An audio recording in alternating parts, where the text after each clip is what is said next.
काढलेला अभंग महान भगवत भक्त संत सम्राट विश्ववंदे जगद्गुरु तुकोबराय यांचा अत्यंत महत्वाचा अभंग जो जीव जन्माला आलेला आहे आणि जन्माला येऊन साधना करत असताना साधकाला असं वाटू लागलेले की आपल्या जीवनामध्ये कुठेतरी संतांचा महिमा आपल्याला कळाला पाहिजे। संतांचा महिमा जोपर्यंत मानवी जीवनामध्ये प्राप्त होणार नाही किंवा कळणार नाही तोपर्यंत मानवी जीवन अपूर्ण आहे आणि मानवी जीवन अपूर्ण आहे हे जोपर्यंत कळतं संतांची कृपा जोपर्यंत होत नाही तोपर्यंत कळत नाही। आणि अशा या संतांचा महिमा सांगणारा अभंग आपल्या समोर या ठिकाणी मी गायला गेला। परम पावन हे सेंद्रा नगरीमध्ये हे कीर्तनाची सेवा वैकुंठवासी मोतीराम बाबा फळेकर, वैकुंठवासी मारुती बाबा दस्तापूरकर, वैकुंठवासी सोपन काका इसादकर, त्याचबरोबर ही नित्य परंपरा जे मंडळ या ठिकाणी चालवत आहेत असे आमचे ज्येष्ठ गुरुबंधू अच्युत महाराज दस्तापूरकर, ह्या सर्व महात्म्याच्या आशीर्वादाने या ठिकाणी ही सेवा चालू आहे। माझ्यासारख्या पामराला ही सेवा प्राप्त करून देण्याची संधी ज्यांनी मला प्राप्त करून दिली असे आपल्या या गावाचे सुपुत्र हरिभक्तपरायण आमचे भगवान महाराज सेंद्रेकर। इथे आल्याच्या नंतर मला असा प्रश्न पडला की या कीर्तनाकरता उपस्थित असणारे माझ्यापेक्षाही वयाने ज्ञानाने अधिकारी श्रेष्ठ मंडळी या ठिकाणी उपस्थित आहेत।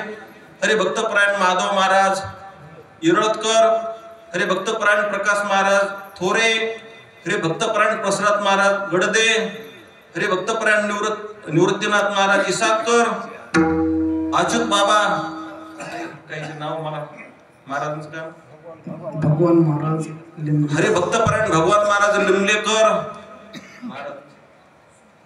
कारण मी आता ह्या भागात नवीन आलेलो आहे। आता इथे किती माणसं बसलेले काही माहित नाही पण नवीन सून नांदायला आली ना त्या सुनाला काय गावातला परिचय नसतो, त्या सुनाला कोणीतरी सांगावं लागत असतं, कोणीतरी त्या सुनाला सांगावं लागत असतं की हे तुमचे मामाजी आहेत, हे चुलत देर आहेत, हे चुलत सासरे आहेत, हे आपल्या भावकीचे आहेत। तिला जोपर्यंत तुम्ही सांगणार नाही तोपर्यंत तिला माहिती होणार नाही।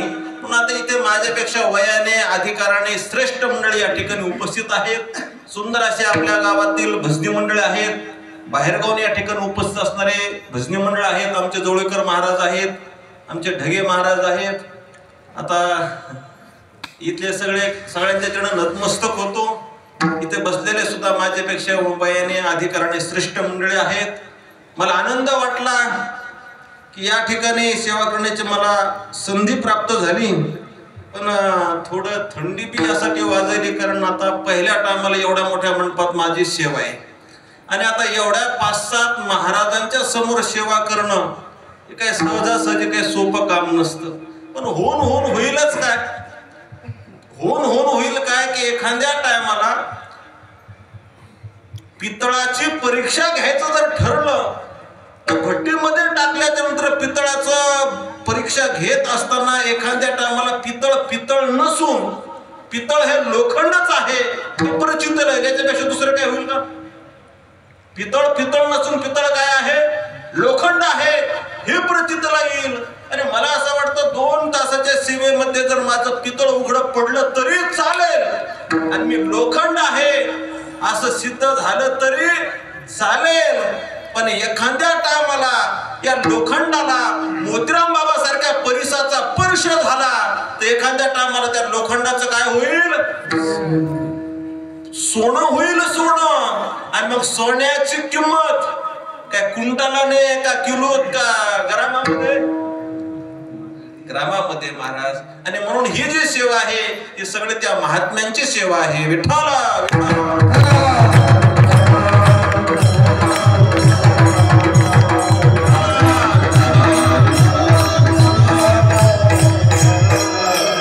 ही जी परंपरा चालू आहे महाराज, ही परंपरा काही सामान्य नाही। अरे गेल्या 150 वर्षापासून ही एक रात्रभर कीर्तनाची परंपरा ज्या महात्म्याने चालू केली. आजची 2024 ची परिस्थिती अशी आहे की एका घरामध्ये जर 5 मंडळी राहत असतील तर एका माणसाचं घरातले 5 माणसं ऐकत नाहीत. बरं बोलतो ना मी? एका घरामध्ये एका करत्या माणसाचं घरातले 5 माणसं ऐकत नाहीत. रक्ताचा संबंध असणारे ऐकत नाहीत.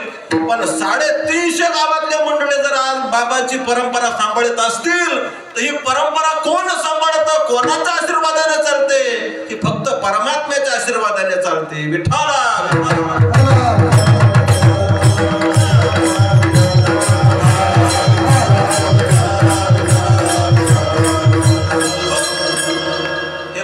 थंडीचा प्रेड आहे आणि जेवढं तुम्ही काय भजन केलं ना तेवढं थंडी काय होईल, आपोआप निघून जाईल.